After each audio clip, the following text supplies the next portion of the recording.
યાત્રાધામ શામળિયાજીમાં નવા વર્ષની ઉજવણી હર્ષભેર કરવામાં આવી હતી। મોટી સંખ્યામાં ભક્તો શામળિયાના દર્શને ઉમટ્યા હતા। તમામે કહી શકાય કે ભક્તોનું આવનારું વર્ષ સુખમય નીવડે એવી શામળિયાને પ્રાર્થના કરી હતી।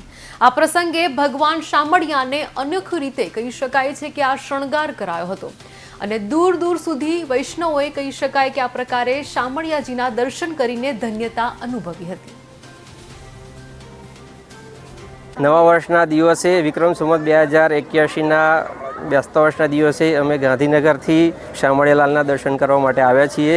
આ સાથે અમારી ઈચ્છા ભગવાનને ધજા અર્પણ કરવાની છે, તો એ નિમિત્તે અમે પૂજા અર્ચન કરીને ભગવાનને ધજા અર્પણ કરીશું। આ સાથે અહીંયા આવેલા તમામ ભક્તોમાં ખૂબ જ ઉત્સાહ જોવા મળી રહ્યો છે। દરેક ભક્તો સુખ શાંતિથી ભગવાનના દર્શન કરી રહ્યા છે। ભગવાનનો સરસ સુંદર શણગાર કરેલ છે।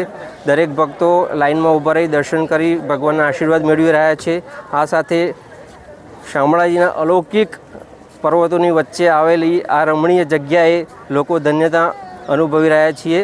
આ સાથે લોકો દર્શન કરી પોતાનું શુભ કલ્યાણ અને પોતાના સ્નેહીજનોનું શુભ કલ્યાણ માગી રહ્યા છે, આશીર્વાદ માગી રહ્યા છે અને દરેક ભક્તોને ભગવાન શામળિયા આશીર્વાદ આપે, સુખ શાંતિ સમૃદ્ધિ આપે, પોતાના ગામમાં, પોતાના સમાજમાં તેમજ પોતાના દેશ માટેનું કલ્યાણ થાય તેવી પ્રાર્થના કરી રહ્યા છે।